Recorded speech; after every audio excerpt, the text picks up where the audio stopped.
तो ना हमने वो पढ़ लिया था ना, स्टेशनरी वेव चल रहा था ना, खत्म करते हैं आज, अभी आज हो जाएगा इसका काम तमाम। थोड़ा सा बचा है, फिर मैं स्टार्ट कर दूंगा इलेक्ट्रो। आ हाँ हाँ तो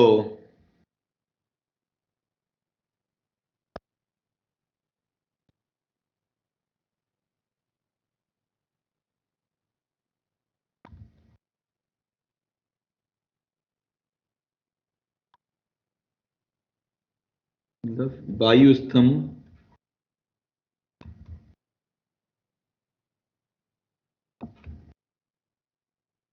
के कंपन, तो इसमें एक केस होता है जिसको हम बोलते हैं खुला ऑर्गन पाइप,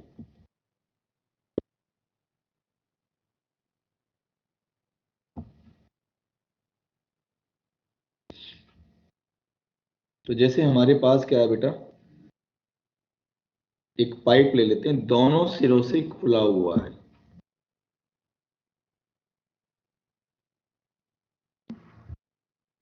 तो अगर मैं यहाँ पे ट्यूनिंग फॉर्क लगा दूं, ठीक है भाई, स्वरित्र रख दूं यहाँ पे और ये कंपन करे, तो इसमें जो वायु है वो भी कंपन करने लगती है, तो इसमें वायु तरंगें उत्पन्न होती हैं। तो वायु तरंगें क्या करती हैं भाई, इधर जाएंगी, सही है ना। जब यहां पर पहुंचेंगी दूसरे सिरे पे तो वहां परावर्तन होगा, समझना, तो परावर्तित तरंगे भी आएंगी। अब आपतित तरंगे और परावर्तित तरंगे मिलती हैं तो क्या होता है, तुम्हारी स्टेशनरी वेव मिलती है, बनती है बेटा। तो हमारे पास क्या है, एक इसमें क्या हो जाएगा,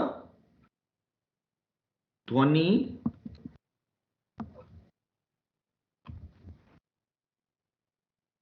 तरंगों में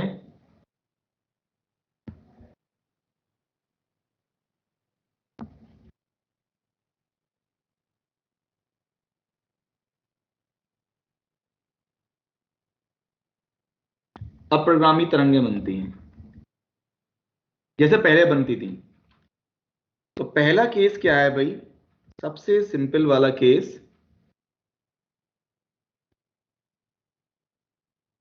कि ये वाला सिरा खुला, ये वाला सिरा खुला, तो यहां का जो कण होगा सबसे ज्यादा आसानी से बेटा कंपन कर सकता है, तो यहां पे बनेगा एंटीनोड, तुम्हारा प्रस्पंद, और बीच में बनेगा तुम्हारा इसका निस्पंद, ठीक है ना। और ये इस प्रकार ऐसे आएगा इसका, ठीक है ना। तो ये क्या है, विस्थापन तरंग है बेटा, क्योंकि ध्वनि तरंगों को मैंने आपको बताया था कि दो तरीके से हम बना सकते हैं, उसको प्रदर्शित कर सकते हैं, विस्थापन तरंगों के रूप में या फिर दाब तरंगों के रूप में। अब मुझे बताओ, ये जब हमने पढ़ा था विस्थापन तरंग और दाब तरंग, ये सब बताया था, तो मैंने बताया था कि इनके बीच में कालांतर 90 डिग्री का होता है, से π/2 π/2 का होता है। इसका मतलब जहां पर विस्थापन का प्रस्पंद है, समझे ना, जहां विस्थापन का प्रस्पंद है वहां पे दाब का निस्पंद होगा, दाब तरंग का, और यहाँ पे दाब तरंग का निस्पंद बनेगा। और जहां पे विस्थापन तरंग का निस्पंद है वहां पे दाब तरंग का प्रस्पंद बनेगा, कुछ इस प्रकार। बोलो, ठीक है। सबसे सिंपल केस, पाइप की लंबाई अगर मैं एल ले लेता हूं, λ/2, तो सिंपल सी बात है, दो निस्पंदों के बीच की दूरी क्या है, λ/2, तो यहां पे हो जाएगा L1 λ/2। दूसरा केस ले लेते हैं,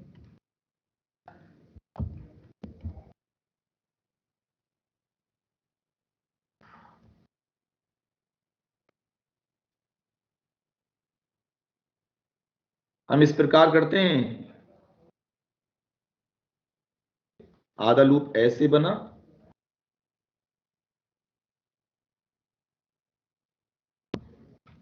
तो यहाँ पे तो प्रस्पंद बनना ही है, यहाँ भी प्रस्पंद बनना है, ये निस्पंद हो गया, ये निस्पंद हो गया, ये प्रस्पंद हो गया। अगर इसी का मैं बनाऊं दाब तरंग के रूप में तो इस प्रकार निस्पंद। मतलब दो ऐसे बन जाएंगे। तो node lambda node node anti node, antinode सही है ना? एंटीनोड। तो यहाँ पे एल आ जाएगा आपका लैम्डा 2 लैम्डा बाई। तो जनरल फॉर्मूला एन लूप्स के लिए तो दो लूप्स बन रहे हैं, लैम्डा बाई एन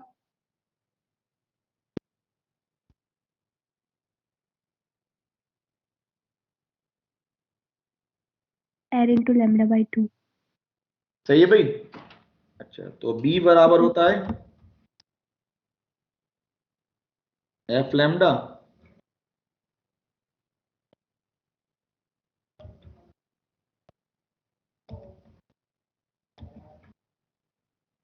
और बी है हमारा ध्वनि की चाल।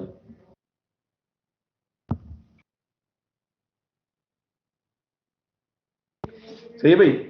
कहानी वही है। अब मैं एन की वैल्यू यहां 1 रखता हूं, वी बाई 2 एल F1 बराबर एफ नॉट,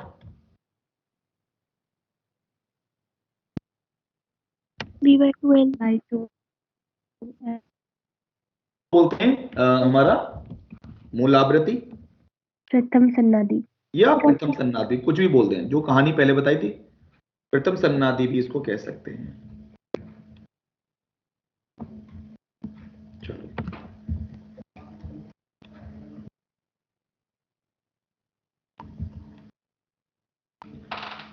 हम एन की जगह रख देते हैं 2, तो ये बन जाएगा 2 एफ नॉट। तो क्या हो जाएगा बेटा? द्वितीय सन्नादि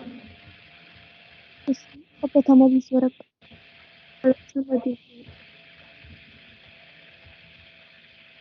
टी ध्वनि अपॉन एल।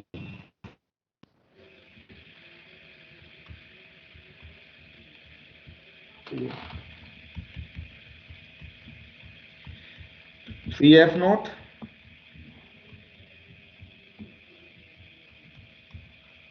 तृतीय सन्नादि द्वितीय अधिस्वरक तृतीय सन्नादि और द्वितीय अधिस्वरक।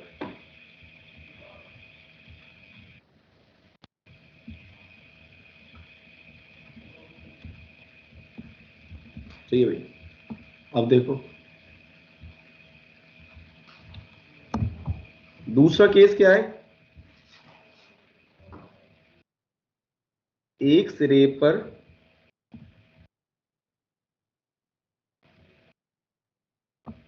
बंद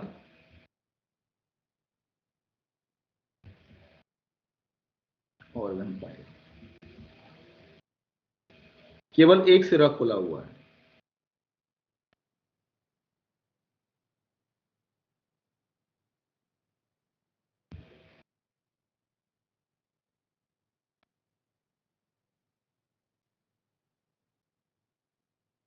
ये बंद सिरा है और इधर बना लेते हैं दाब तरंग।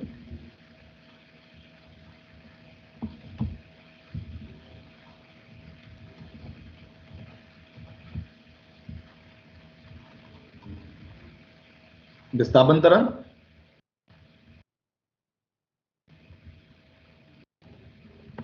दाब तरंग। तो विस्थापन तरंग में क्या बनेगा? देखो इस प्रकार होगा, यहाँ तो तुम्हारा नोड होगा, यहाँ एंटी नोड होगा, या उल्टा कर दो इसका। ठीक है, इसी टाइप का बनेगा बेटा। एक और बना लेते हैं।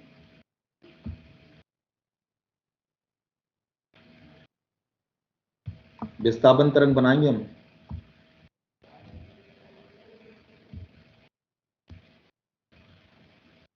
और यहाँ पे दाब तरंग बनाएंगे तो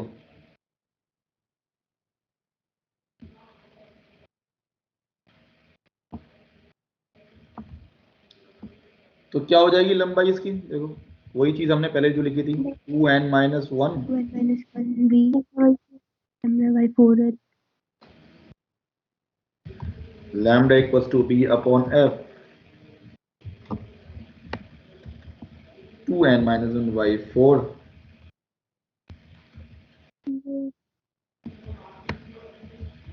2n minus 1 upon 4l into v.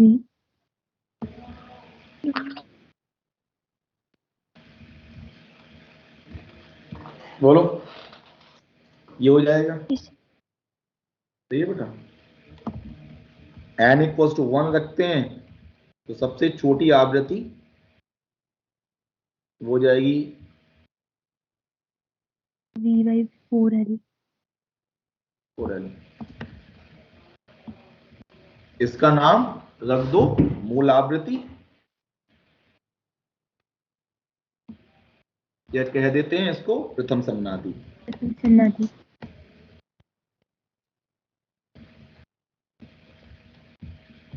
n बराबर 2 रखेंगे तो तुम्हारा देखो 2 रखने पे 2 दूनी 4 1 3 आ जाएगा, 3. 3f0 मिलेगा। अब 2f0 नहीं मिलेगा, 3f0 मिलेगा, तो f0 के आगे 3 की गुणा, f0 के आगे 3 गुणा मतलब ये तृतीय सन्नादि है। द्वितीय अधिस्वरक। प्रथम लेकिन अधिस्वरक। प्रथम प्रथम आएगा बेटा, अधिस्वरक। प्रथम पहले तो प्रथम आएगा ना।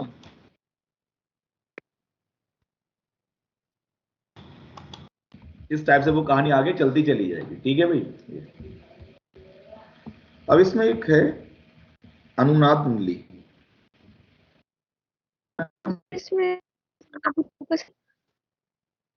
सन्नादि नहीं हुई सर? नहीं होगी इसमें, इसमें कौन कौन सी होंगी?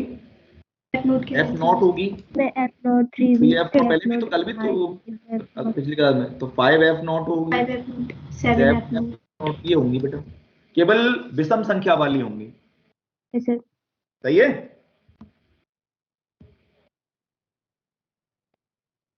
अनुनाद नली।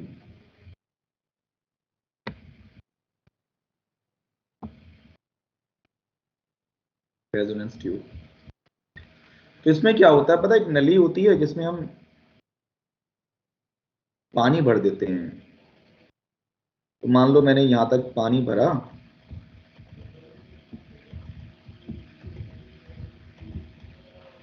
पानी एडजस्ट करने का एक हमारे पास यंत्र है, यहाँ पे पानी के लेवल को एडजस्ट कर सकते हैं। और यहां पे हमने क्या करा, एक स्वरित्र ये कंपन कर रहा है, इसकी आवृत्ति है f0। तो मुझे बताओ यहां पर जब अनुनाद होगा तो जो वायु है वो कंपन करेगी नहीं करेगी? ये जो जल की सतह है वो मुक्त तो बंद सतह की तरह व्यवहार करेगी। और दूसरी पहली बात मतलब कम से कम आवृत्ति, सबसे छोटी आवृत्ति के लिए आधा लूप बनेगा बेटा, कम से कम। तो पहली बार जो अनुनाद होगा तो ये कंडीशन होगी। अब मैं कह रहा हूं कि ये कहानी जो होती है ना, इसका जो प्रस्पंद होता है थोड़ा सा ऊपर बनता है। दरअसल अभी तक तो हमने नहीं माना था, लेकिन अगर सवाल में दे रखा है, इसको बोलते हैं, ई को बोलते हैं अंत संशोधन, अंत संशोधन एंड करेक्शन। और ई की वैल्यू होती है 0.68। मतलब अगर ये पाइप है और पाइप की त्रिज्या r दे रखी है तो 0.68।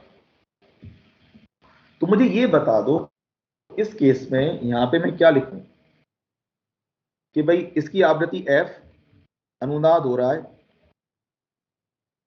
दोनों बराबर हो जाएंगे अनुनाद में, बताओ। तो हमें आवाज सुनाई देगी। तो यहां पे मुझे बताओ ये लंबाई कितनी है? ये लंबाई मैंने L1 ले ली है ना, वो तो हो जाएगा L1। L1 ये वाली लंबाई, यहां पे कोई हमने स्केल लगा दिया,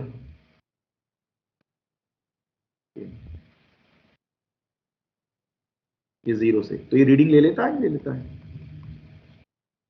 तो मैं ये कह रहा हूं कि L1 प्लस ई, समझना,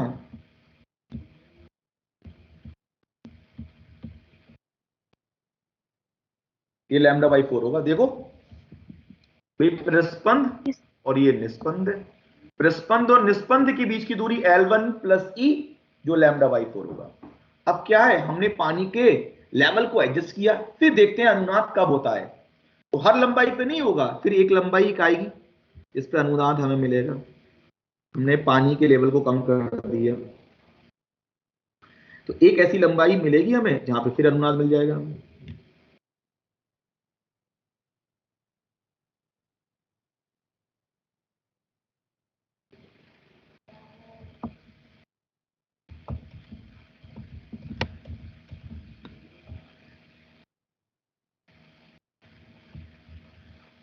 सही है भाई। तो मैं कह रहा हूं ये वाली लंबाई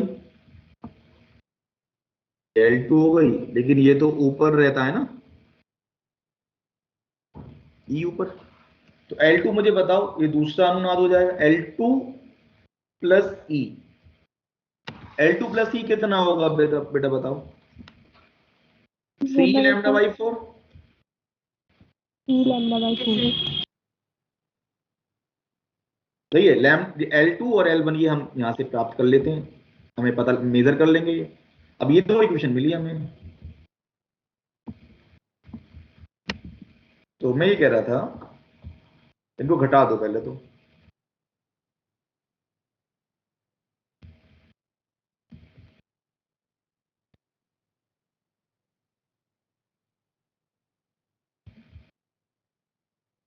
L1 minus L2। ये हो जाएगा तुम्हारा 2 λ/4 λ/2 माइनस का, और हम कह सकते हैं ये हो जाएगा L2 माइनस L1 बराबर λ/2। B बराबर क्या होता है बेटा, F लैम्डा। F lambda. तो लैम्डा को लिखता हूं B बाई F। सही है भाई। तो हम ध्वनि की चाल निकाल सकते हैं, 2F L2 minus L1। B बराबर 2F L2 माइनस L1। सही है ना।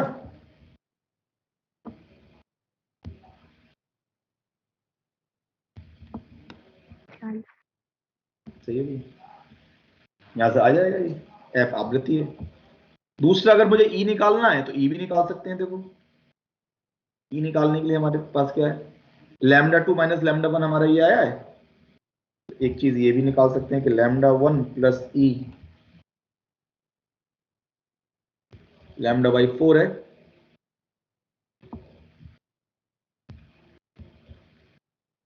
λ/2 को मैं क्या लिख दूं यहां से, L2 minus L1। L2 minus L1।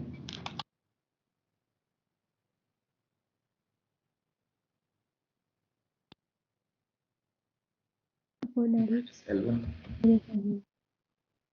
Twice ले लो, ये हो जाएगा L2 minus L1 minus 2L। तो E भी निकाल सकते हैं, L2 माइनस CL1 अपॉन 2। बोलो सही है भाई, ये आ जाएगा। फिर है हमारा कहानी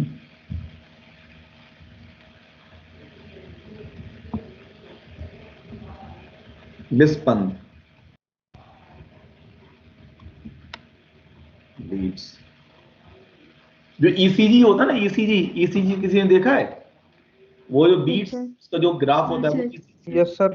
बीट्स ही होती है। यस सर, बीट्स ही होती हैं वो, ठीक है ना। या फिर जब पहले पुराने वाले रेडियो होते थे ना, तो रेडियो हम मिला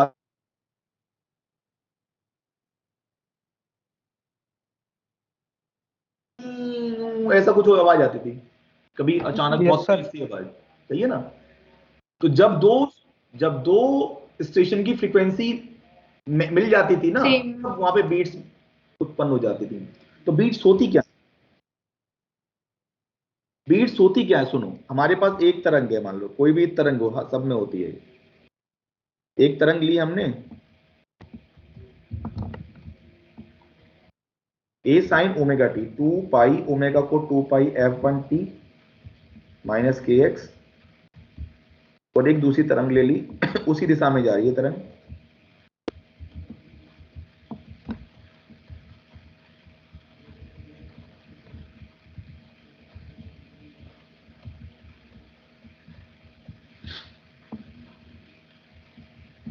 दोनों तरंगें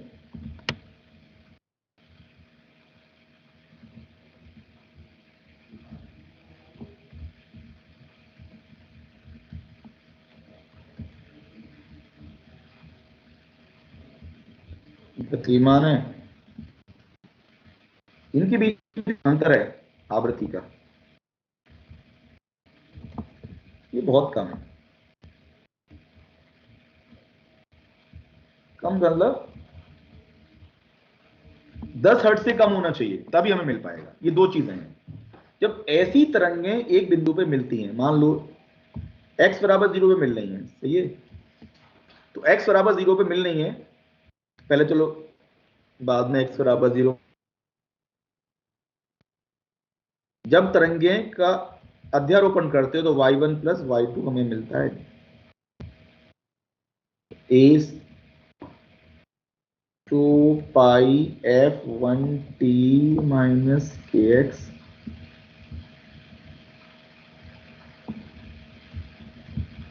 2 पाई f2t माइनस kx। लगा दो बेटा formula 2 sine C plus D by 2। तो 2 sine C plus D by 2 जब हम लगाएंगे तो हमें मिल जाएगा 2 pi f1t plus 2 pi f2t बटे 2 और माइनस 2k, ये तो मिलेगा। इनटू करो cos c minus D by 2, एक बार लिख लेते हैं इसको, 2 पाई f1t माइनस kx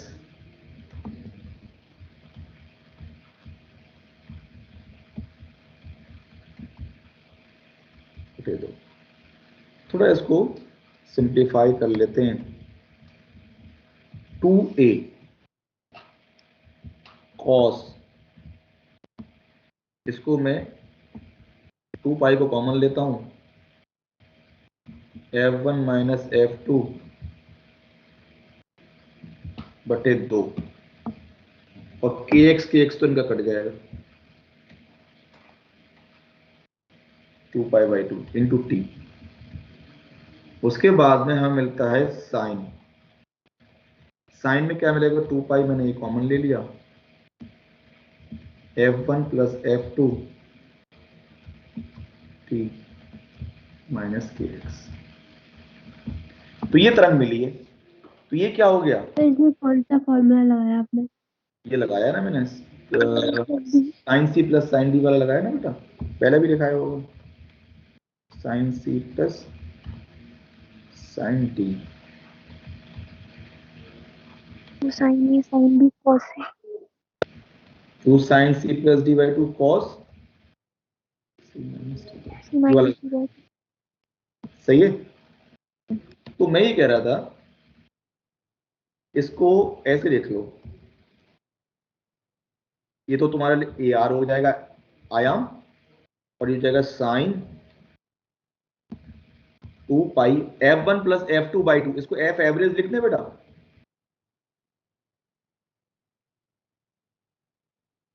तो एक तरंग है जिसकी आवृत्ति, तरंग की आवृत्ति कितनी है जरा मुझे बताओ, यहाँ पे यहां से क्या पता लगेगा,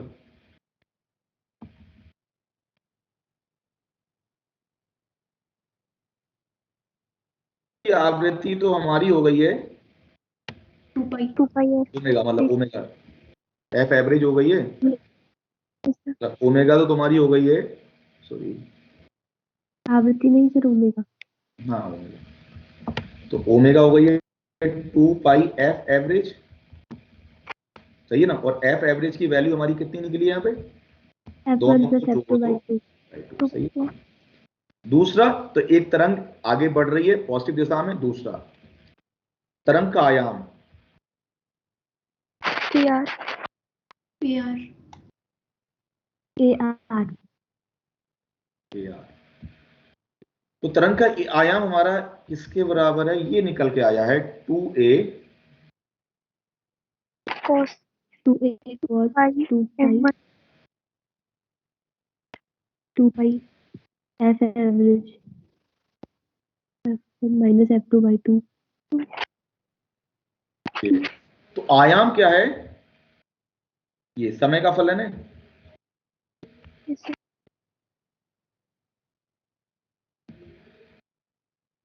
तो आयाम समय का फलन है, तो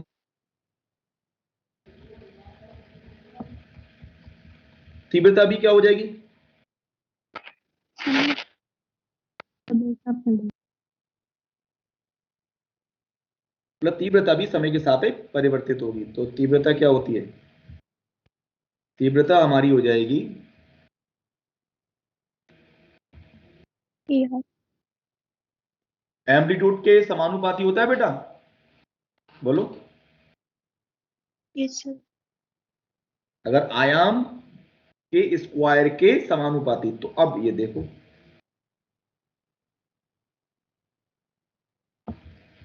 इसका स्क्वायर करेंगे तो क्या हो जाएगा, 4a square cos square 2 pi f1 2 minus pi f2 f1 f2 by 2t।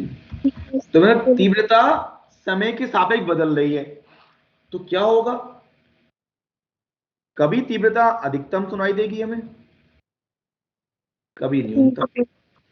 अधिकतम कितनी हो जाएगी, तो कॉस स्क्वायर का अधिकतम मान कितना है, 1 हो जाएगा 1 4 minus 4a के 4a स्क्वायर, और कॉस स्क्वायर का न्यूनतम मान क्या है, 0। बताओ, 0 बात समझ में आ रही है। तो हमें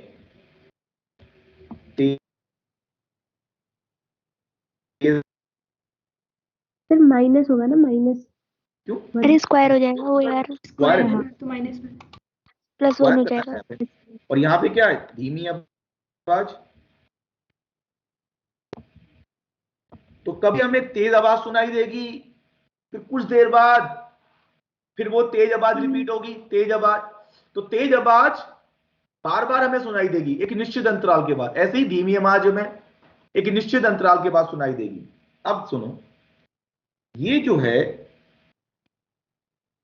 जब आई बराबर कितना है, मैक्सिमम है, मतलब ये जो है के 4a स्क्वायर, ये कब होगा, जब कॉस स्क्वायर का मान कितना है, pi f1 minus f2 इसका मान 1 हो जाए, yes sir 1 हो जाए, तो कॉस का मान 1 हो जाए, एंगल कितना होना चाहिए, इनका कोण क्या होना चाहिए, 0 0 नहीं, एन पाई, जनरल बताओ, जहाँ एन पाई, एन पाई होता है बेटा। मतलब ये है कि अगर मैं दूं कॉस थीटा की वैल्यू, 2 pi भाई यहाँ पे कॉस स्क्वायर की वैल्यू 1 है, इसको ऐसे समझो, पहले एक स्टेप में ये हटाऊं, कॉस स्क्वायर थीटा की वैल्यू 1, इसका मतलब कॉस थीटा की वैल्यू बताओ मुझे कितनी हो जाएगी। मैं कहूंगा कॉस थीटा की वैल्यू हो जाएगी 2 पाई माइनस f2 बटे 2 प्लस माइनस 1, बोलो भाई। कॉस थीटा 1 है तो कॉस थीटा हो जाएगा तुम्हारा प्लस माइनस 1। तो जरा ये कॉस का ग्राफ अगर हम देखें, इस प्रकार आता है ना, हाँ सर 1 माइनस 1, माइनस एक बिंदु पे थोड़ी मिलता है, कई सारे बिंदु पे मिलता है। तो जब हमें 1 मिलेगा तब भी आई मैक्सिमम होगा, जब माइनस 1 होगा तब भी मैक्सिमम होगा। तो ऐसा कब होगा, जो एंगल जो हमें मिलेगा, अगर आपको यहाँ पे लिख दूं cos थीटा की वैल्यू अगर प्लस माइनस 1 है, तो थीटा की वैल्यू n पाई होती है, समझे। ये अगर cos थीटा की वैल्यू प्लस माइनस 1, थीटा की वैल्यू n पाई, तो इस हिसाब से जो कोण है 2 पाई f1 माइनस f2 बटे 2 t बराबर क्या हो जाएगा, n पाई, पाई से पाई काट दो और 2 से 2 काट दो, तो ये t कितना मिल जाएगा मुझे बताओ।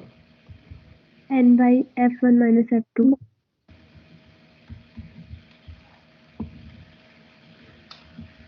तो तेज आवाज मैक्सिमम इंटेंसिटी कब सुनाई देगी हमें, कब कब सुनाई देगी? जब t बराबर n upon f1 minus n बराबर f2। 0 पे सुनाई देगी, समझना पहली बार। सही है, तो n बराबर 0 तो t की वैल्यू कितनी हो जाएगी बेटा? 0 पे। n बराबर 1 करें तो कब सुनाई देगी फिर हमें? 1/f1 minus f2। f1 minus f2। फिर हमें कब सुनाई देगी? 2/f1 minus f2। 2 upon f1 minus f2।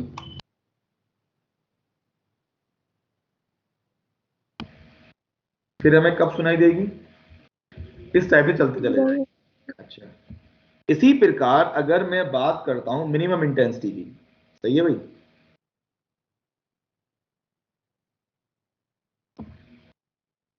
Minimum intensity में क्या होगा? cos square 0। 0। आई 0 हो जाएगा, cos स्क्वायर 2 पाई, π/2 हो जाएगा। 0 ये 0, तो एंगल क्या होना चाहिए? जनरल बताना सोल्यूशन में। n π/2।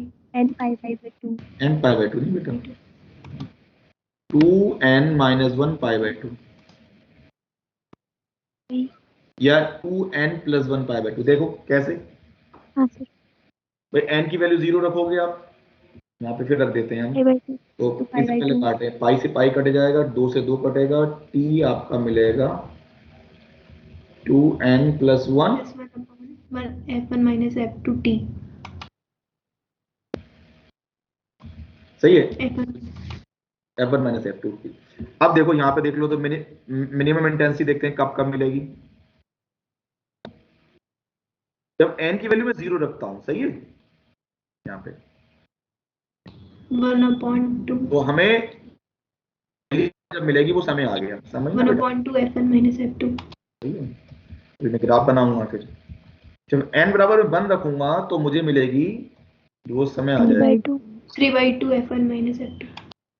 धीमी आवाज, मतलब आवाज जो है कभी तेज कभी धीमी, इस टाइप से चलेगा। n बराबर 3 कितना हो जाएगा? 7/2। 1 रखा, 2 रखो ना पहले, 7/2। हाँ तो 2 5 बाई 2। 5/2। 5/2। अब मैं आपको जरा बता दूं ग्राफ बना के, कॉस स्क्वायर का जो ग्राफ होता है,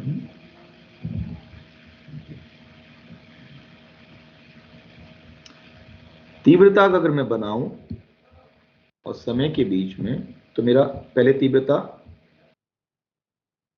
t बराबर 0 पे तीव्रता अधिकतम है, कॉस स्क्वायर का ग्राफ है ये ऐसे,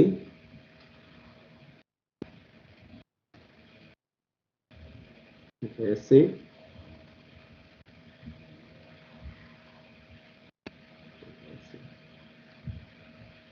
ये है आई मैक्स Yes। और आई मिनिमम, सही भाई। तो अब कहानी क्या है, मैक्सिमा, ये मैक्सिमा है, ये मैक्सिमा है, ये मैक्सिमा, न्यूनतम कब सुनाई देगी? ये मिनिमा है, ये मिनिमा है, सही भाई। फिर हमें यहाँ पे सुनाई देगा, इसको बना देते हैं। बात समझ में आ रही होगी? यस। अब ये समय बताओ, ये t बराबर 0 पे सबसे पहले हमें तेज आवाज, और फिर हमें धीमी आवाज, धीमी आवाज जब सुनाई देगी वो समय कितना? पहली बार 1/2 f1 माइनस f2, सही है, तो ये समय आ जाएगा, मैं यहाँ पे 1/2, f1 माइनस f2। इसके बाद मुझे सुनाई देगी तेज आवाज, 3/2। 1/f1 plus f1 ये था 1/f1 माइनस f2, बात समझ में आ रही है ना? फिर धीमी आवाज, ये हो जाएगा 3/2। 3/2, 3/2। 3/2, फिर तेज आवाज, 2/f1 माइनस 2f1 माइनस, फिर धीमी आवाज, 5/2 2 3/2 F1 minus F. सही है ना। तो कह रहा हूं दो क्रमगत तेज आवाजों के बीच का समय अंतराल, सही है ना। 1/F1 या minus फिर F. दो, ऐसे कहीं से भी दो कोई भी ले लो, ये डेल्टा टी 1 बोल दो, डेल्टा टी 1, या फिर दो क्रमगत धीमी आवाजों के बीच का समय अंतराल 1/F1 minus F2. अब देखो जरा, ये सेम ही आएगा। दो क्रमगत, तो दो क्रमगत डेल्टा T1 की वैल्यू निकल के आएगी। आप कोई भी किसी में घटा दो बेटा, ये निकल के आएगा 1/F1 माइनस, F2 ये है दो क्रमागत तेज आवाजों के बीच का अंतर। क्रमगत तेज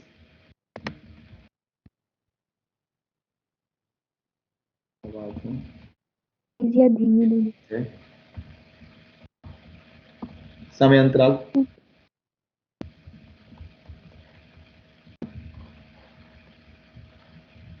इसमें भी घटाओ, देखो इसमें भी सेम ही आएगा, 3 माइनस 1 1, ये सेम निकल के आएगा बेटा। इसका भी यही निकल के आता है, मतलब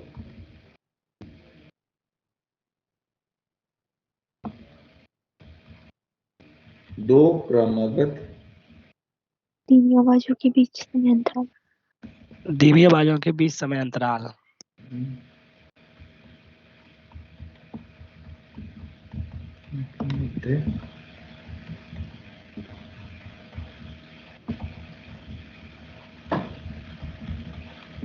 समय अंतराल, सही भी। और ये दोनों आ गया बेटा बराबर।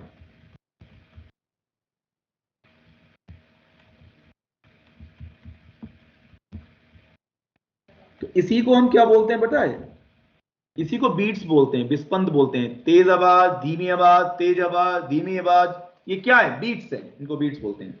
और ये क्या है, ये बीट्स का विस्पंद आवर्तकाल बोलेंगे। विस्पंद आवर्तकाल का मतलब कितनी देर बाद बार बार आवाज सुनाई दे रही है, कितनी देर बाद बार बार धीमी आवाज, क्लियर है, वो विस्पंद आवृत्ति, ठीक है। और विस्पंद आवृत्ति क्या है,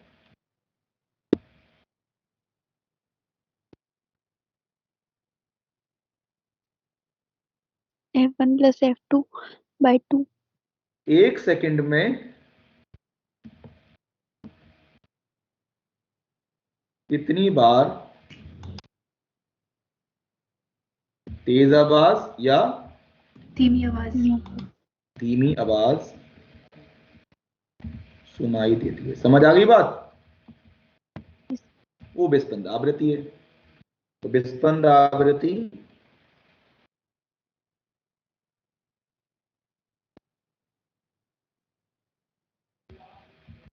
एक बटे विस्पंद आवर्तकाल के,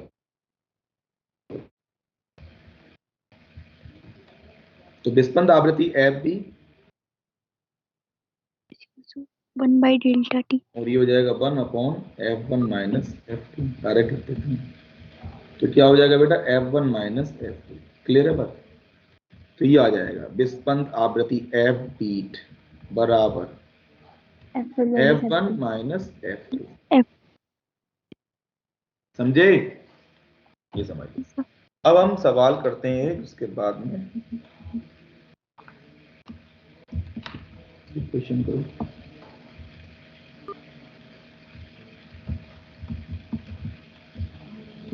सिंपल सा क्वेश्चन, मेरे पास एक फॉर्क है, इसकी आवृत्ति मुझे दे रखी है 256 हर्ट्ज। फिर मेरे पास एक ट्यूनिंग फॉर्क दूसरा है, स्वरित्र है, इसकी आवृत्ति हमें दे रखी है 250 हर्ट्ज। तब जब दोनों को साथ साथ बजाया जाता है तो हमें विस्पंद सुनाई देते हैं, सही है ना। तो हमें निकालनी है विस्पंद की आवृत्ति, विस्पंद की 6 हर्ट्ज। आवृत्ति। तो एफ बी हमारा होता है, दोनों का अंतर ले लो और उसका परिमाण, तो ये हो जाएगा 256 माइनस 250 6 का परिमाण, मतलब ये हो जाएगा 6 बीट्स पर सेकंड। पर सेकंड। मतलब 1 सेकंड में 6 बार तेज आवाज या फिर 1 सेकंड में 6 बार धीमी आवाज। समझ आई बात? बोलो यस सर। अगला सवाल। हमारे पास एक स्वरित्र, एक दूसरा स्वरित्र है, इसकी आवृत्ति हमें दे रखी है F1 की 100 हर्ट्ज। इसकी हमें नहीं पता, निकालनी है। जब दोनों को एक साथ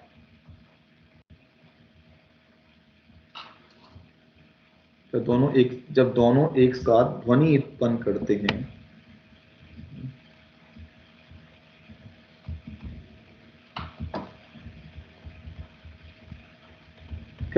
तब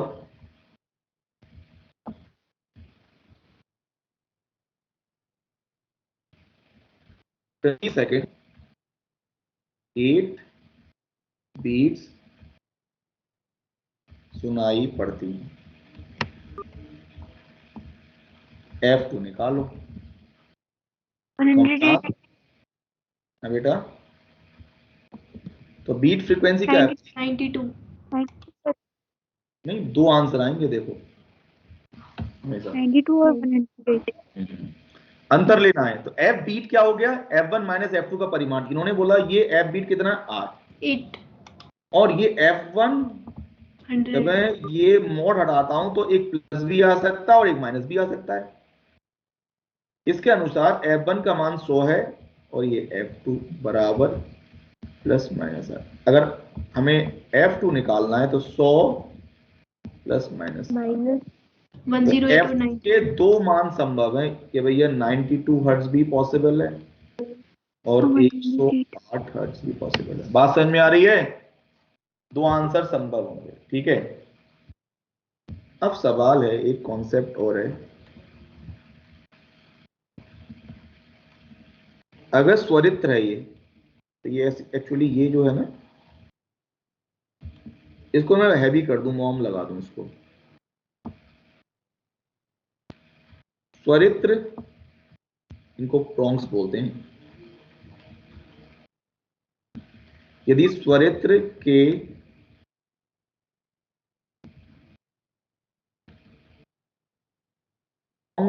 पर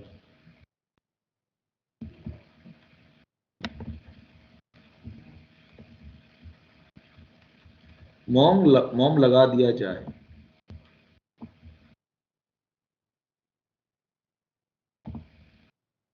आवृत्ति कम हो जाती है। दूसरा,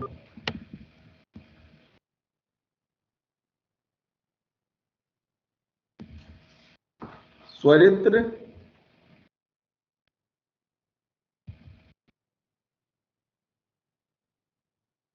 के प्रोंग्स को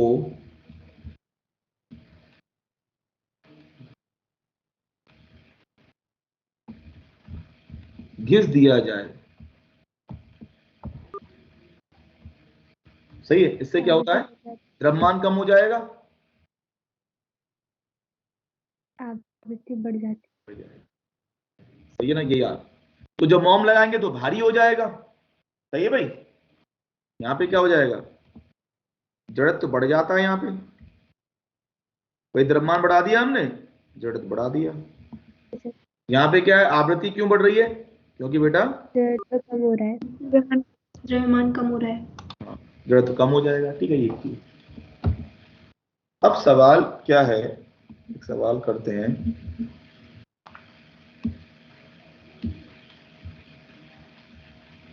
हमें दे रखा है कि एक ट्यूनिंग फॉर्क है 1 और एक ट्यूनिंग फॉर्क है 2। जब दोनों साथ साथ बजते हैं तो हमें बीट्स मिलती हैं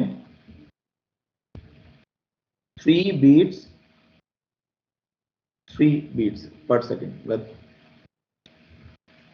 ऐसे लिखूं 3 बीट्स पर, सही है भाई। और इसकी आवृत्ति, इसका हमें दे रखा है, इसकी वैल्यू कितनी दे रखी है, ये दे रखी है 364। यदि फिर क्या है 36 364 364 गलत लिख दिया, 364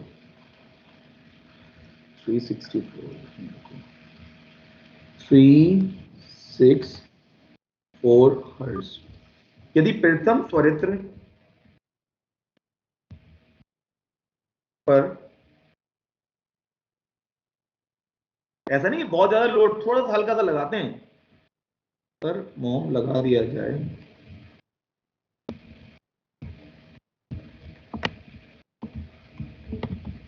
तब 2 बीट्स पर सेकेंड सुनाई देती है। प्रथम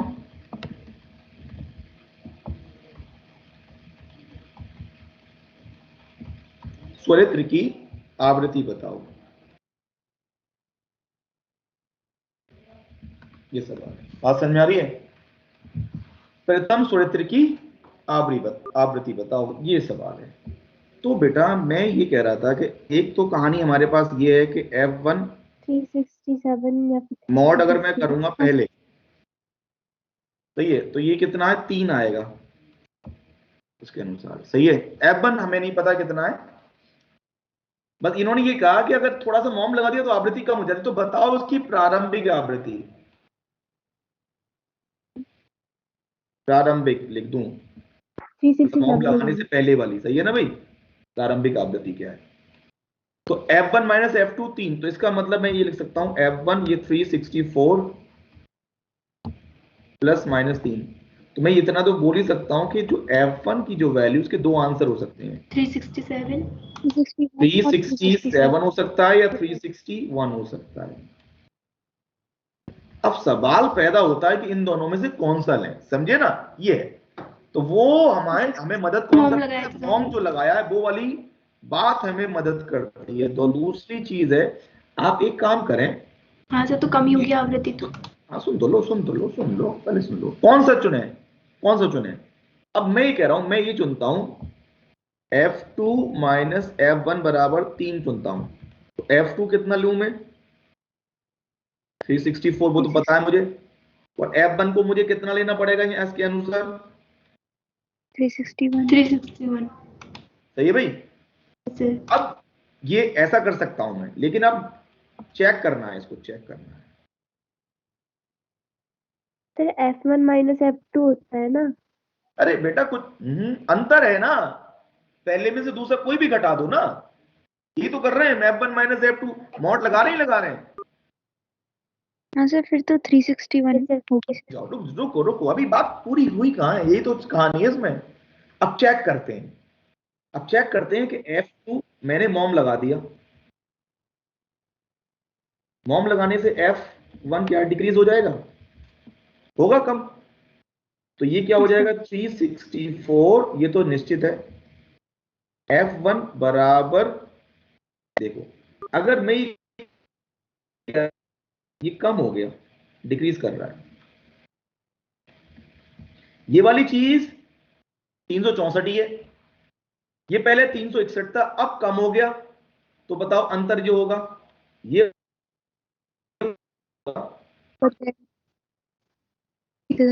बढ़ेगा, गलत हो गया। बात समझ में आ रही है ना, ये नहीं ले सकते, ये तो आंसर 3 से ज्यादा आना चाहिए।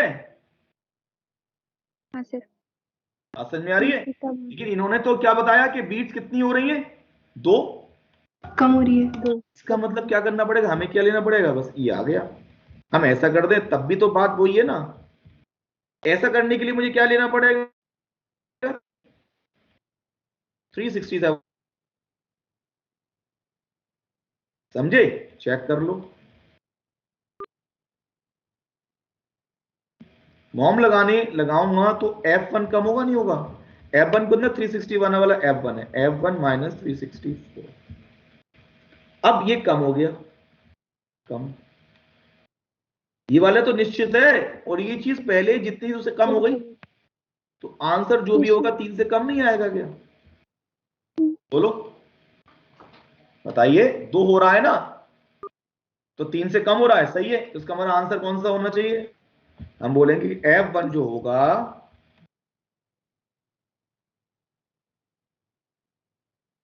क्या मेरी बात समझ आई मैं क्या कह रहा हूं? ये चेक करना पड़ता है, ये नहीं कुछ भी लिख यस दूं सर। आंसर। तो जो मॉम लगाना है, घिसना, वो चीज हमारी हमें मदद करेगी। सही है बेटा, समझ आ गई बात?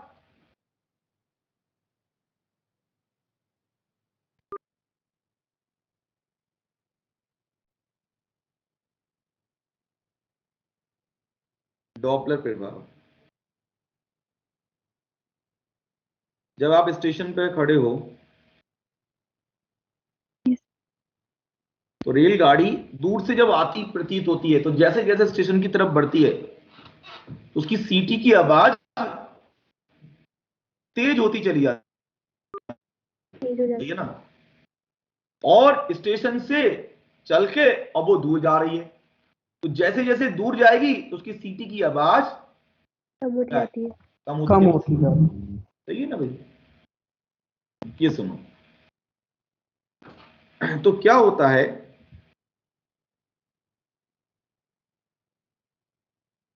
जब किसी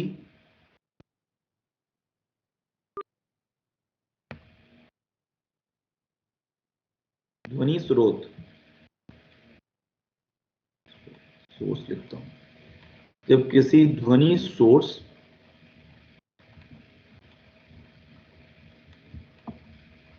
तथा प्रेक्षक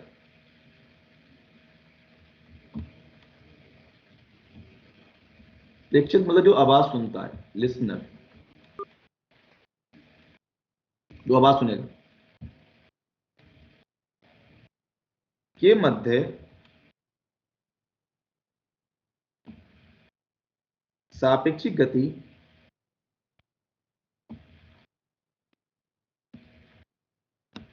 होती है,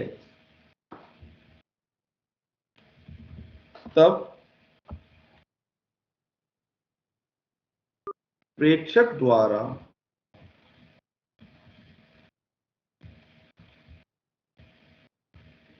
सुनी गई आवृत्ति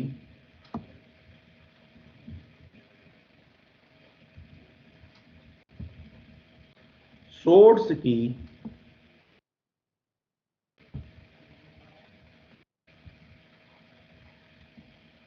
वास्तविक आवृत्ति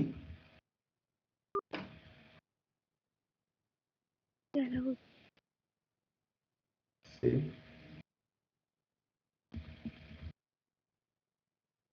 भिन्न होती है।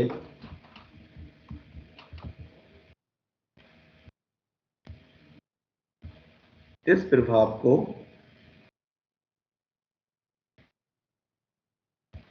डॉपलर इफेक्ट कहते हैं। अब सुनो भाई, तुम्हें करना क्या है, एक हम कोई ये लाउड स्पीकर है, चलिए गाड़ी पे लगा हुआ है, मान लो किसी बेग से जा रहा है, BS सोर्स का बेग, और ये ध्वनि उत्पन्न कर रही है, और सामने बेटा एक क्या है, एक व्यक्ति है, इसका वेग, तो इसको क्या है, इसको बोलेंगे ध्वनि का सोर्स, और ये क्या है, लिसनर। तो ये है प्रेक्षक या लिसनर, प्रेक्षक। सही है ना, या लिसनर बोलते हैं, प्रेक्षक बोलते हो, कुछ भी बोल सकते हैं, जो आवाज सुनेगा, लिसनर। अब कहानी क्या है, यहां से ध्वनि जाएगी, सी। सी क्या है? ध्वनि की चाल। और पहले केस में हमने माना है वायु स्थिर है, वायु नहीं चल रही है। सही है भाई? और ये जो ध्वनि उत्पन्न कर रहा है F, मतलब वास्तविक। बस मैं एक फॉर्मूला बताऊंगा, उस फॉर्मूला को याद रखना है, उससे सारे केसेस बन जाएंगे। तो ये वास्तविक, इसने जो आवृत्ति सुनी वो है,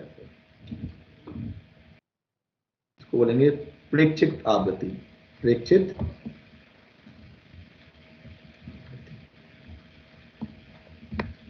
तो जो फॉर्मूला हमें याद रखना है, F बराबर F0 C माइनस BO कटे में C minus BS।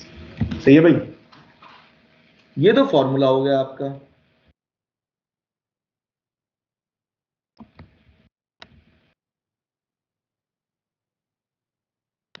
Sign convention क्या लेना है कि ये मेरा सोर्स है मान लो,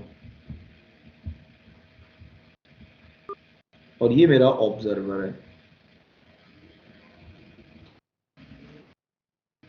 तो आप सोर्स से ऑब्जर्वर की तरफ जाएंगे तो वो दिशा पॉजिटिव मानी जाएगी। ये अगर आप ऑब्जर्वर से सोर्स की तरफ जाएंगे तो वो दिशा नेगेटिव मानी जाएगी। सही है भाई? ये फॉर्मूला आ गया। सही है ना? इस फॉर्मूले से सारे सवाल हो जाते हैं। से एक क्वेश्चन करते हैं सिंपल सा। हमने मान लिया सोर्स को मैं रखता हूं रेस्ट में, स्थिर।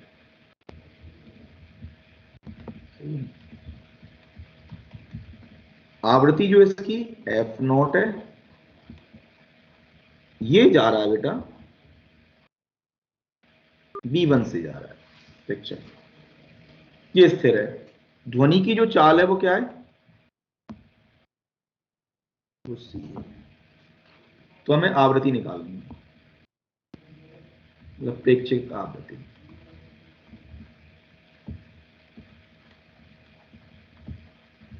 तो क्या करोगे? सोर्स से ये ऑब्जर्वर, ये वाली दिशा पॉजिटिव, ये वाली दिशा नेगेटिव। क्या करेंगे? फॉर्मूला F बराबर F0 C minus BO C minus BS। तो F0 तो F0 ही है, C तो ऐसे ही रहेगा। चिन्ह क्या लेंगे? BO का। तो BO किधर जा रहा है मुझे बताओ? किधर जा रहा है बेटा? सोर्स की तरफ जा रहा है, विपरीत दिशा में जा रहा है, तो BO की नेगेटिव माइनस B1। लेकिन यहाँ पे सोर्स तो मूव कर नहीं रहा है, तो उसकी वेलोसिटी 0, और ये हो जाएगा F0 C plus B1 upon C। समझ आई बात? बोलो। ठीक है भाई? इस केस में ये आवृत्ति हो जाएगी, बढ़ जाएगी आवृत्ति। यहां पर नोट,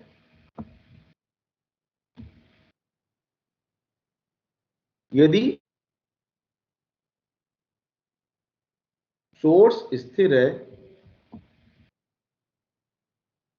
तब प्रेक्षक द्वारा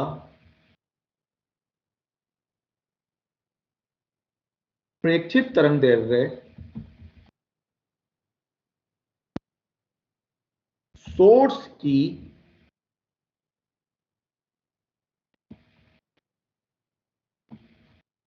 वास्तविक तरंगदैर्घ्य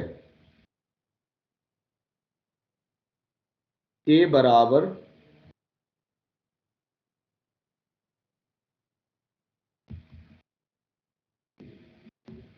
ये चीज याद रखना है। ठीक है भाई? मैं कह रहा हूं तरंगदैर्घ्य नहीं बदलेगी यहां पे। अगर सोर्स स्थिर है तो तरंग दैर्घ्य नहीं बदलेगी, केवल हमें क्या बदलेगा, आवृत्ति उसको अलग सुनाई देगी। आ गया।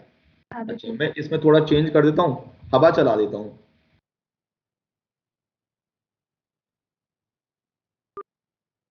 मान लो इधर जा रही है विंड, वायु, वायु का वेग W विंड, स्थिर ही लेते हैं इस वाले केस में भी इसको। और यहां पे मेरे पास प्रेक्षक है और वो इधर ही जा रहा है V1 से। यहां से ध्वनि जो चलेगी बेटा, उसका वेग C, इसकी जो वास्तविक आवृत्ति है F0 हमें क्या निकालनी है, जो ये सुनेगा वो F0 से निकालनी है। तो आपको क्या करना है, ये समझो ये सोर्स है, ये ऑब्जर्वर है, ऐसे जाएंगे तो पॉजिटिव, पीछे की तरफ जाएंगे तो नेगेटिव। फॉर्मूला, अब यहां पे जो फॉर्मूला हो जाएगा ना, वो क्या करोगे बेटा, देखो यहां पे फॉर्मूला जो होगा F बराबर F0, पहले केवल C लिखा था, यहां पे C के साथ में वायु के वेग को जोड़ दो, इसी दिशा में वायु के वेग को जोड़ दो, तो ये C प्लस, ठीक है बेटा, ये और minus BO, C plus BO, BB मतलब माइनस BS, ये तो फॉर्मूला हो जाएगा। अब देखो, अब हमारे पास क्या हो जाएगा F0, तो C प्लस BB, BO बताओ कितना, माइनस B1 बेटा, विपरीत में आ रहा है, लेकिन सोर्स तो रेस्ट में -0, तो F बराबर मेरा हो जाएगा F0 C plus VW plus B1। बताओ सही है। अच्छा, इसमें अगर हम ध्वनि को, इसको वायु को विपरीत दिशा में चला दें तो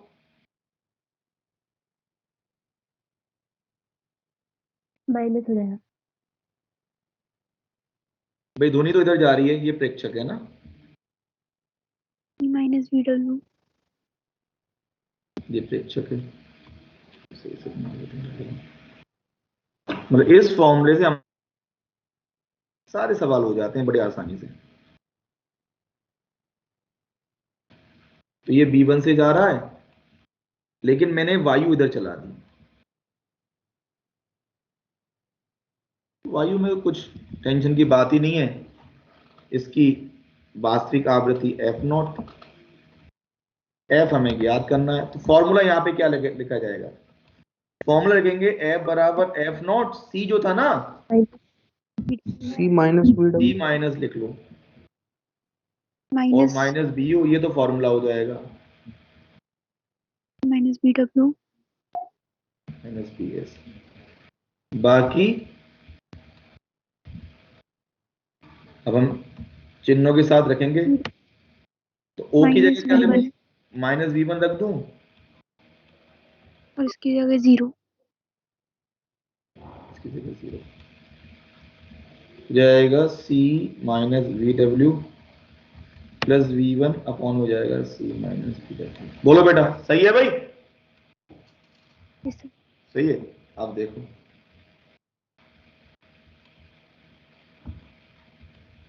अब हम एक काम करते हैं, सोर्स को गतिमान करते हैं।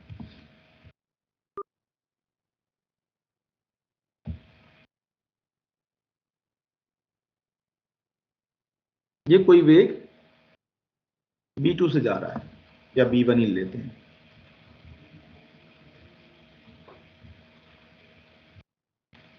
सोर्स का वेग V1, लेकिन जो प्रेक्षक है स्थिर है। ध्वनि ऐसे चलेगी, बात समझ में आ रही है, ध्वनि ऐसे जाएगी, ध्वनि का वेग C क्या है, ध्वनि का वेग, आवाज ऐसे निकलेगी, F0 क्या है,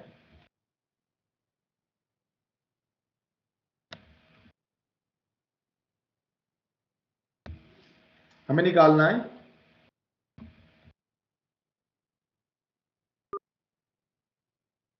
आवृत्ति F प्रेक्षित आवृत्ति, अब सुनो, ठीक है भाई, क्या कहानी होगी इसमें? फॉर्मूला हमारा क्या लगेगा? वही C minus B O C minus B S, source observer, ऐसे जाएंगे तो पॉजिटिव, ऐसे जाएंगे तो negative. F naught is equals to F C naught, minus zero plus ये तो C minus ऑब्जर्वर का वेग 0, लेकिन अब C मुझे ये minus बताइए, ये तो इसी दिशा में जा रहा है, This is C minus Vs. Minus नहीं, माइनस V1 नहीं, पॉजिटिव दिशा में जा रहा है ये। हाँ सर, माइनस उसमें है ना पर इक्वेशन में। हाँ तो ये लिखेंगे, हाँ सर, मतलब मैं इसको प्लस V1 लिख Plus दूंगा, हाँ सर, F नॉट, सही है ना? तो पास देखो, वहां भी क्या है, पास पास आ रहे हैं, तो दोनों पास आ रहेंगे तो आवृत्ति बढ़ेगी, समझे ना? यहाँ भी देखो पास आ रहे थे तो यहाँ भी आवृत्ति बढ़ रही है, बढ़ेगी। यहाँ भी बढ़ रही है, बढ़ रही है C प्लस V1, यहाँ भी क्या हो, देखो आवृत्ति यहाँ भी बढ़ेगी, ठीक है। और बाकी वो और वायु चले तो C प्लस W वो तो कर ही सकते हैं, अब उसमें तो ज्यादा कोई। अब देखो, एक काम कर लेते हैं, दोनों को चला दो। हाँ, यहां पे मैं एक चीज लिखना चाहता हूं,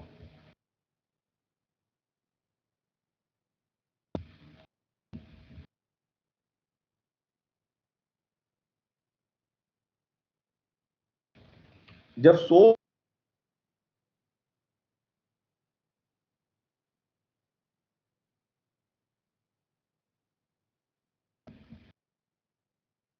सोर्स गति करता है तब प्रेक्षक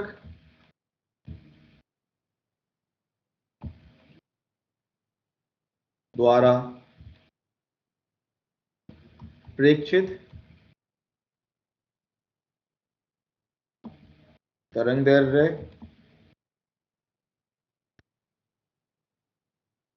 मतलब दोनों बदलती है, आवृत्ति तो बदलती है, तरंग दैर्ध्य भी यहां बदल जाएगी।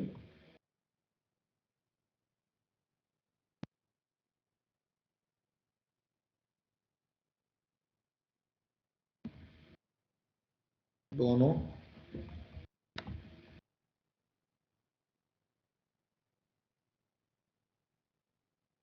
दोनों बदल जाती हैं।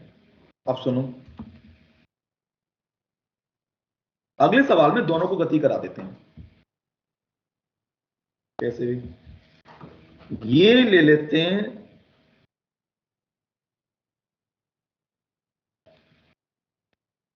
V1 से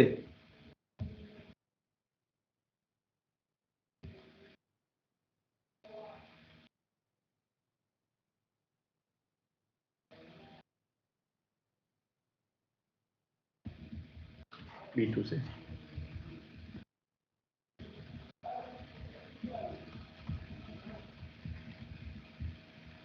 प्रेक्षित आवृत्ति निकालनी है भाई।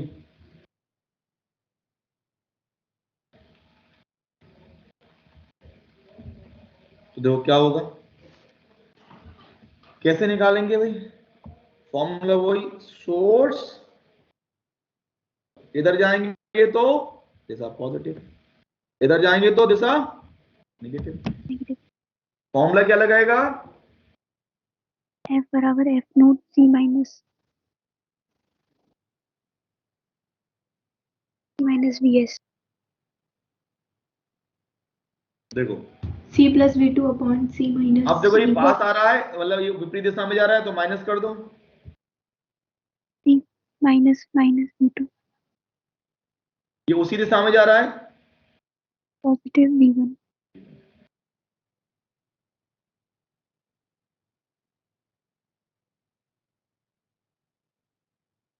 बोलो भाई, बात समझ आ रही? ये आ जाए क्या चीज?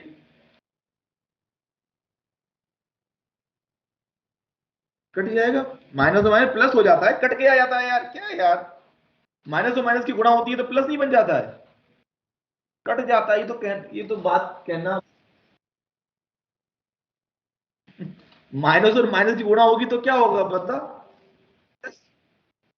अच्छा अच्छा ओके ओके। ये अच्छा ये कहानी है क्या? चलो से लिख देता हूँ, सी प्लस B2 सी। अब सही है भाई, सही है तो जाएंगे। अब देखो, अब एक काम कर लें, ये सोर्स इनको ना किसी एंगल पे गति करा दें।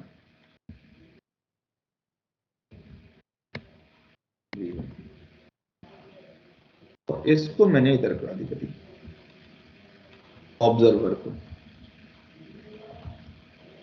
और ये इन दोनों को जोड़ने वाली रेखा से ये α1 एंगल बना रहा है, ये α2, और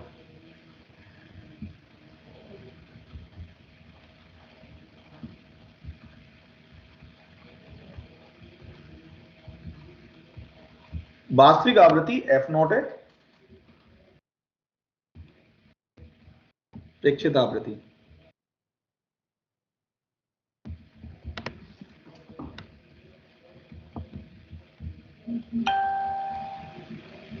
स्थिर वायु है, स्थिर वायु में ध्वनि की चाल क्या दे रखा है? सी दे रखा है।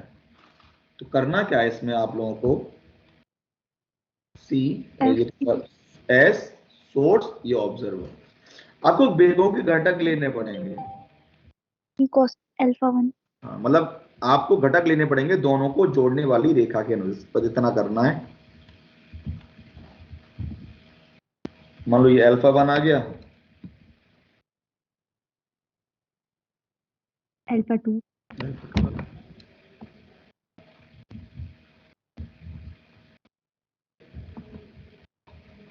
V1 cos α1 cos α1 V1 cos α1 और V1 sin α1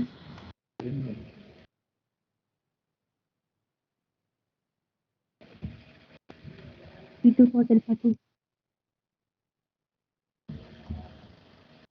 सही है भाई। साइन कन्वेंशन वही हमारा,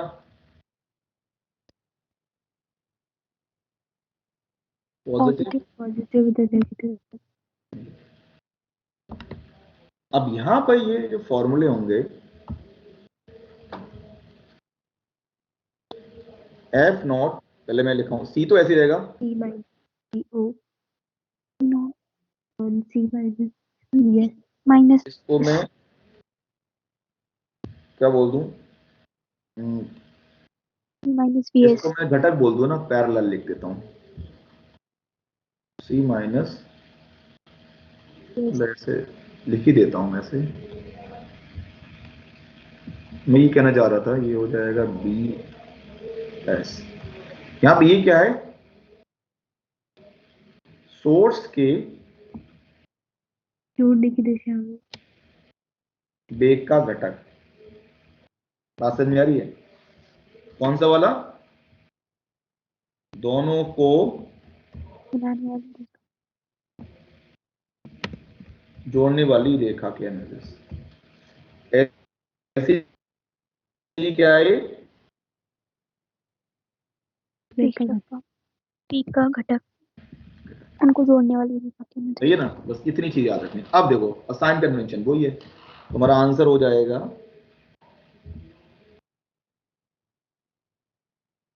F बराबर F0C, माइनस ऑब्जर्वर आ रहा है विपरीत दिशा में, तो माइनस में B2 cos α2 विपरीत में है, समझे भाई? Minus B2 cos alpha cos α2, minus नहीं प्लस आएगा उसी दिशा में ना, V1 cos α, फॉर्मूले का V1 माइनस बोल रहे थे। ठीक है, और ये जाएगा F0 C plus B2 C minus V1 cos alpha. अच्छा मैं करूँ, अगर हम हवा चला दें तो क्या करेंगे? हवा चलाएंगे तो C की जगह C प्लस W आएगा, या फिर सी माइनस डब्ल्यू, बाकी सब कुछ वही रहेगा। बोलो यस सर।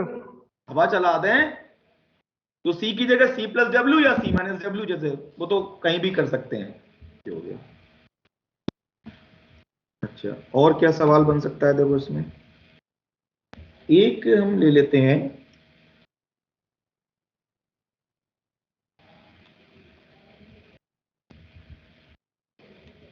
ये समझो, यहां पे एक गाड़ी है,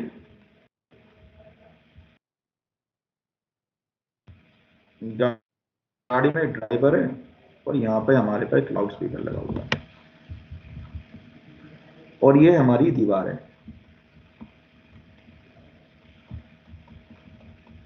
सही है। तो हमें निकालना, ये जा रहा है v1 वेग से जा रहा है, तो हमें निकालना है दीवार ड्राइवर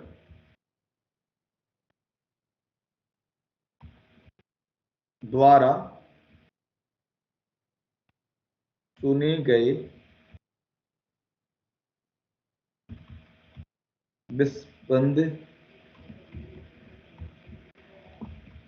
विस्पंद की आवृत्ति। सही है भाई।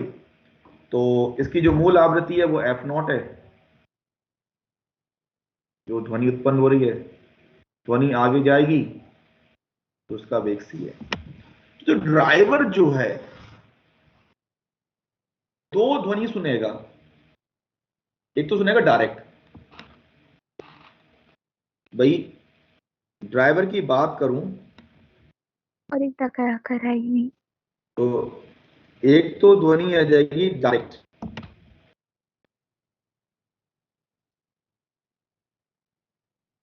क्योंकि वो तो खुद सोर्स के ऊपर ही तो बैठा है। तो सोर्स के ऊपर बैठा है, इसका मतलब यहां पर सोर्स तथा ड्राइवर के मध्य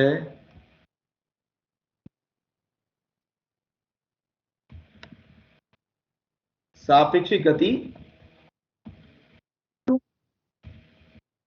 नहीं है, सापेक्षिक गति नहीं है।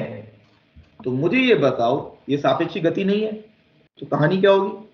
उसको तो वही, इसलिए ड्राइवर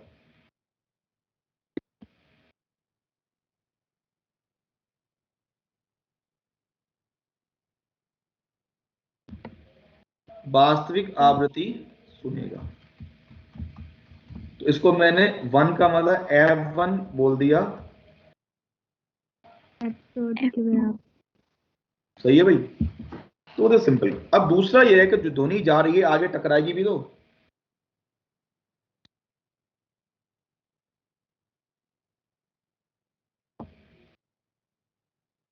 ये दीवार मेरी स्थिर है, स्थिर थी, तो ध्वनि जाएगी ऐसे, फिर टकरा के आएगी। बेटा बताओ। Yes, sir.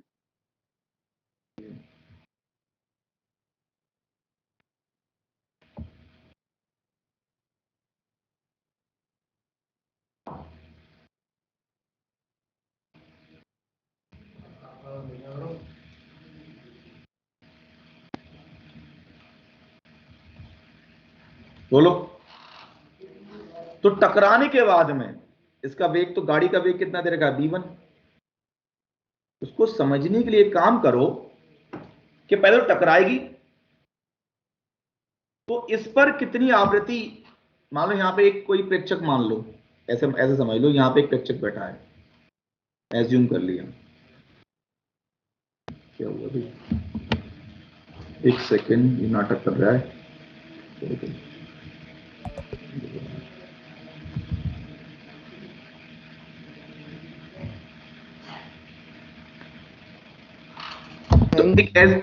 यहां पे एक एज्यूम कर लेते हैं, प्रेक्षक है नहीं यहां पर। तो बेटा यहां इसने जो प्रेक्षित करी वो मैंने मान ली एफ डैश। कितनी प्रेक्षित करी इसने? F dash. तो आप ये समझो कि सोर्स इधर है और ये व्यक्ति क्या है? प्रेक्षक है, ये समझ लो। तो मुझे क्या करना होगा? एफ डैश निकालनी है। तो वास्तविक F0. आवृत्ति कितनी, एफ नॉट, समझे। फॉर्मूला तो हमारे पास C माइनस वी ओ, अभी लगाएंगे वो वाला, C upon C minus V. Yes. अब एफ नॉट तो ये है C प्रकाश का minus वेग, zero. ऑब्जर्वर मेरा जो है, प्रेक्षक जो है वो रेस्ट में है, जी. लेकिन मेरा जो सोर्स है वो खुद जा रहा है प्रेक्षक की ओर। Positive V1. V1 वेग से। सही है भाई। अब ये जो है वो हो जाएगा F not C upon C minus V1. तो ये जितनी आवृत्ति आया टकरा के वो भेज देगा, बोलो। अब ये जो टकरा के भेजेगा उसको कौन सुनेगा, उसको ड्राइवर सुनेगा, समझे। तो अब क्या मान लो, अब आप दीवार को एक स्रोत मान लो जिसकी आवृत्ति कितनी है, एफ डैश है, समझे। ड्राइवर एक सोर्स की तरह व्यवहार हो जाएगा। अब यहाँ पे वो सॉरी ये दीवार एक सोर्स बन जाएगी और ये क्या बन जाएगा, ड्राइवर प्रेक्षक बन जाएगा, समझे। क्या बात समझ में आ रही है, ये ड्राइवर है, ड्राइवर प्रेक्षक बन जाएगा सोर्स की तरह। बताओ ये सोर्स है, ये तुम्हारा ऑब्जर्वर है। ये वाली दिशा पॉजिटिव मानी जाएगी और ये वाली दिशा नेगेटिव मानी जाएगी। नेगेटिव. फॉर्मूला फिर हमारा वही है।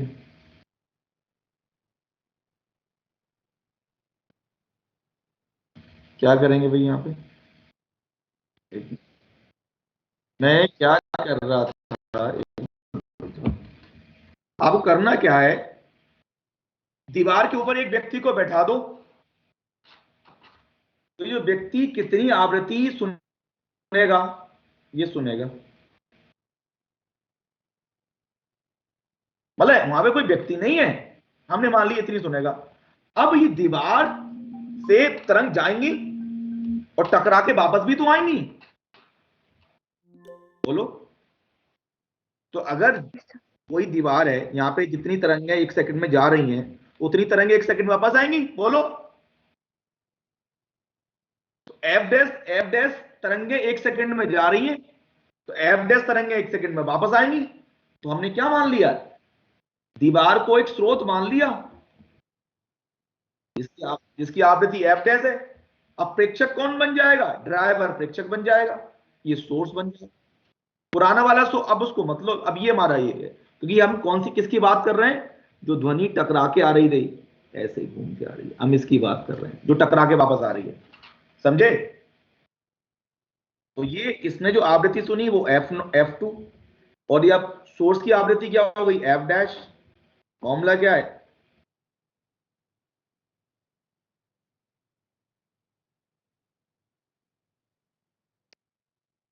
सी। ऑब्जर्वर कितना, ऑब्जर्वर विपरीत दिशा में जा रहा है, ये ड्राइवर क्या प्रेक्षक है, नेगेटिव हो जाएगा. तो माइनस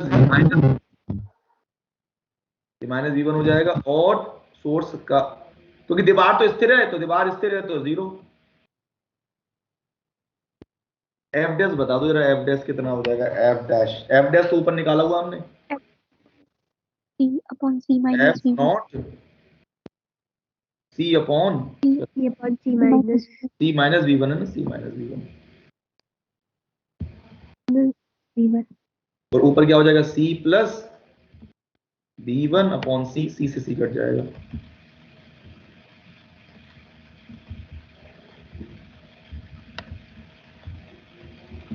तो ये दो प्रकार की आवृत्ति सुन रहा है। तो जब हमारे कानों में दो आवाज आएंगी तो हमें बीट्स उत्पन्न हो सकती है वहां पे। तो बीट फ्रीक्वेंसी क्या होगा,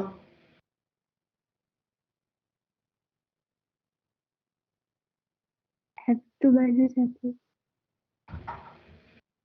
F2 C plus V1 upon C plus V1 upon C minus V1 minus F naught. No.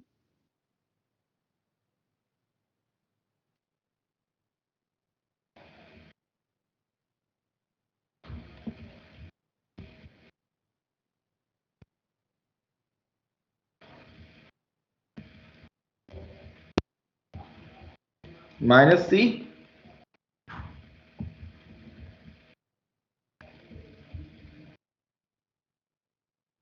सही है ना, ये घट जाएगा। तो एफ बीट फ्रीक्वेंसी हमारी कितनी हो गई, F2 F not E1 E1 upon, minus C minus C1. सही है ना। इसका देखो एक तरीका और है,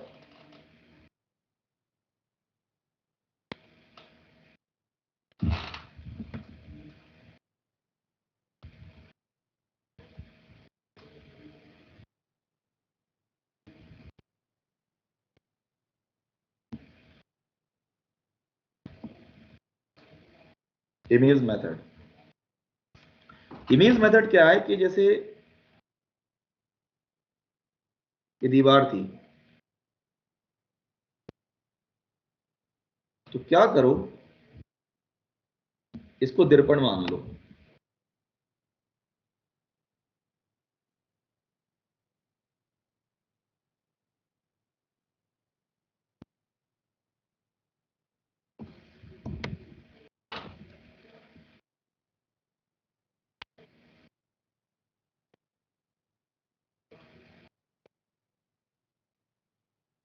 अगली क्लास अपनी क्या परसों है, कब है? परसों थर्सडे को।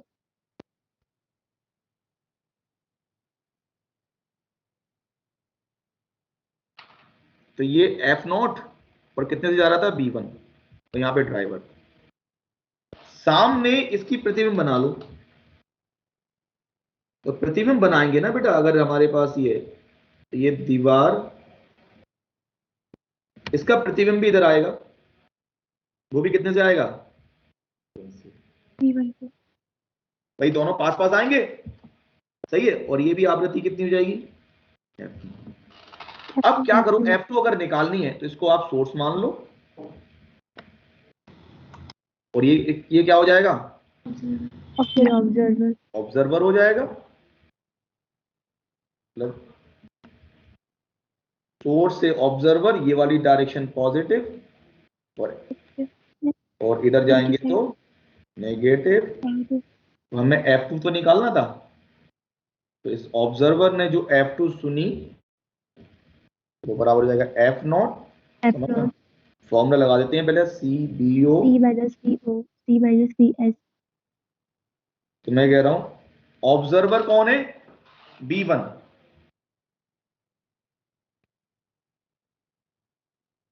ये वाला है ना बेटा, तो माइनस B1 हो जाएगा, और वो वाला सोर्स है C minus BP plus B1. B1। तो मुझे बताओ F2 की वैल्यू आई क्या थी, F0 C minus C plus B1 C minus B1.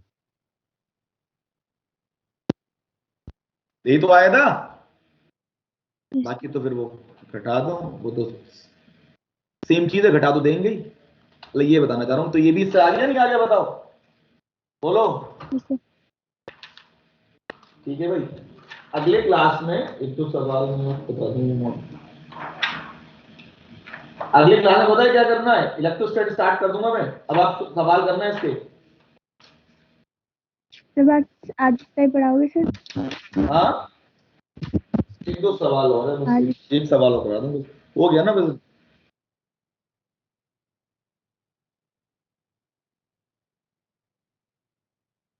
सी वाला चैप्टर कंप्लीट हो गया?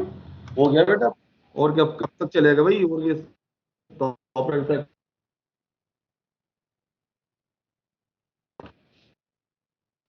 यहाँ पे बेटा एक है, कोई गाड़ी है, कोई लाउड स्पीकर यहाँ पे लगा हुआ है, इधर जा रहा है, इसका जो वेग है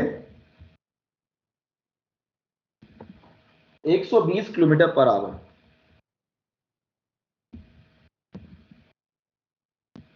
और जो आवृत्ति ये उत्पन्न कर रहा है 640 हर्ट्ज। यहां पे एक व्यक्ति खड़ा है स्थिर,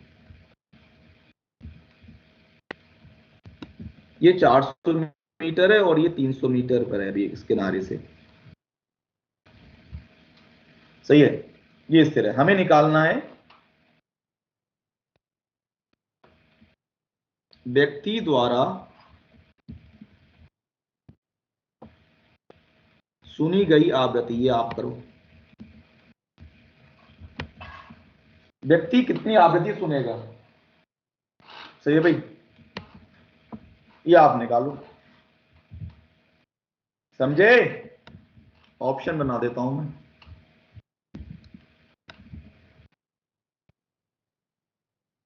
छह 650 हर्ट्ज,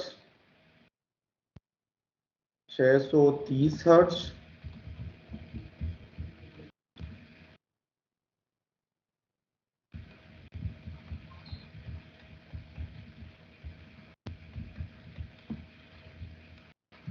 चलो भाई,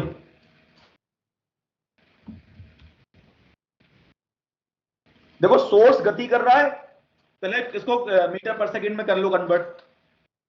अरे मैंने एंगल वाला बताया था, नहीं बताया था यार? किसी एंगल पर है तो करो। अब आंसर बताओ यार अपने आप।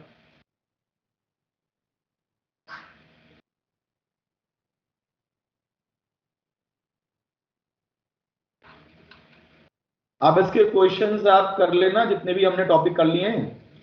नेक्स्ट क्लास में मैं इलेक्ट्रो स्टार्ट करूंगा भाई। Okay sir.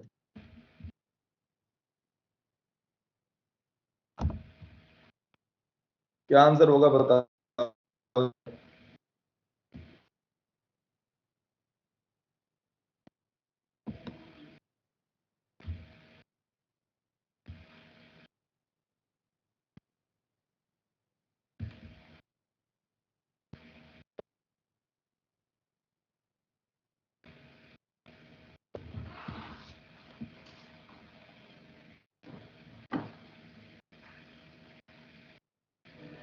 अटेंडेंस नहीं ली, अटेंडेंस ले लूं।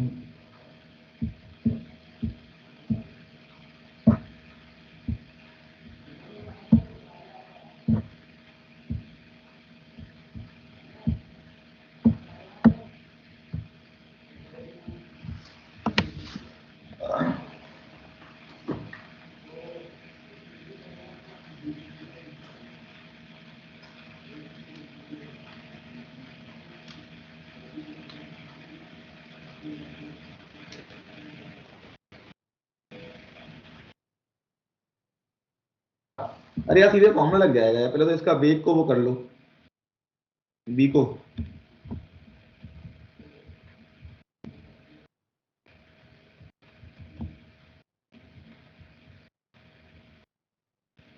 फाइव अपॉन 18 से मल्टीप्लाई करते नहीं करते हैं? कितना हो गया? 6 3 18, 6 दूनी 30 25 100। अब देखो मैं ये कह रहा था, इतना आसान सवाल है, ऐसे है तो यहाँ पे ये सोर्स, ये ऑब्जर्वर, तो पहले तो इन दोनों को एक लाइन से जोड़ दो।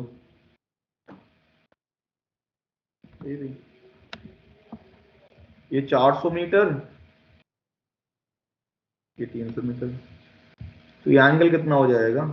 tan थीटा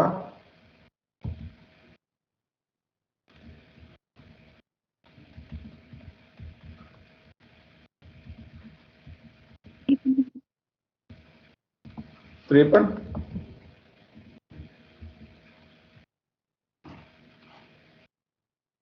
और cos का फॉर्मूला लगाएंगे तो सर 3/5 आ जाएगा। तो इसका जो वेग है कितना था? 100/3, सही है। तो हम किधर लेंगे बेटा? ये वाली डायरेक्शन, सोर्स से ऑब्जर्वर की तरफ।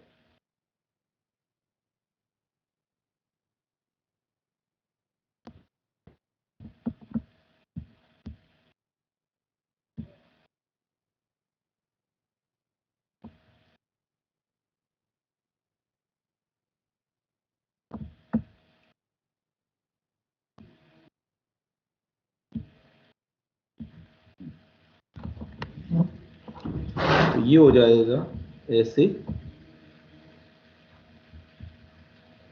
पॉजिटिव, इसके विपरीत जाएंगे तो नेगेटिव। इसका घटक लेंगे हम, कंपोनेंट लेंगे ये वाला, तो v cos थीटा, सही है ना? और ये वाला इसका वेग 3/5 तो 0, इसका वेग तो 0 है। अब लगा दो भाई फॉर्मूला। तो हम फॉर्मूला लगाएंगे F बराबर F naught C minus V not, पहले तो ऐसे ही लिख देते हैं लेकिन यहाँ पे घटक है ये, सही है ना। तो F नॉट, अब देखो क्या करेंगे, C माइनस बी ओ, ये तो स्थिर है, और C minus B S, B S क्या है बेटा, उसी दिशा में। अच्छा हमें C भी दे रखा है, किसी ने पूछा ही ना C कितना है। हाँ सर। सर यही कंफ्यूज हो रही है। पूछ लेते ना, 340 दे रखा है सवाल में, 340 दे रखा है। हाँ सर, C की वैल्यू बस हो गया, इसकी वैल्यू रखते हैं F naught C upon C minus B cos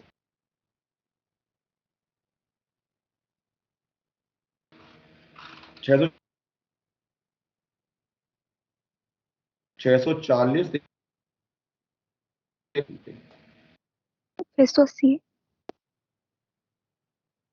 640 to 340 340 minus B 100 बटे 3 3/5 कॉस 53 3/5 हो जाएगा सर। 3/5। अब इसको सॉल्व कर लो जो भी है।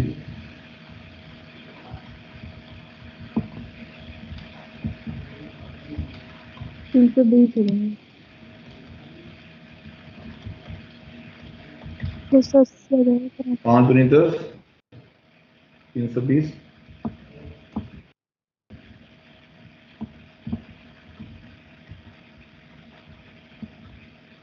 32 दूनी 64 होता है क्या? 2 बार 2 चौका 8, 2 3 6।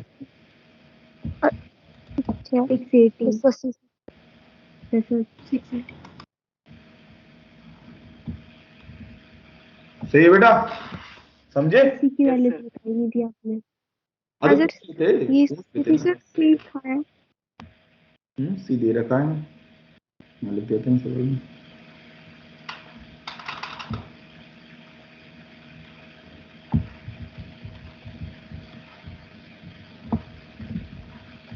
सही भाई, तो ये वाला आपका समाप्त हो गया टॉपिक, पूरा चैप्टर। अब अपना 12th स्टार्ट हो जाएगी। तो जितने भी 11th के अपने टॉपिक खो गए हैं, जितने भी चैप्टर्स खो गए हैं, उन सब के क्वेश्चंस आप करो, ठीक है। डिस्कशन की क्लास लगाएंगे, सही है ना। डिस्कशन की क्लास एक्स्ट्रा लगाने की कोशिश करेंगे एक्स्ट्रा क्लास में, क्योंकि हमारे पास टाइम कम है, क्लासेस 3 ही आती हैं, तो अपनी ये क्लास तो हम नहीं खराब करेंगे।